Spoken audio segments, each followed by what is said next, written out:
Mas ele é muito mais suave. Muito mais suave.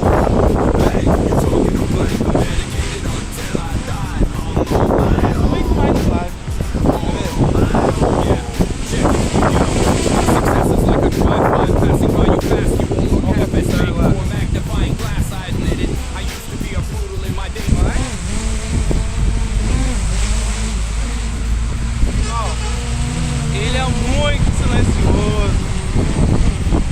Olha só. Faz barulho quase nenhum. Cara, ele não faz barulho, cara.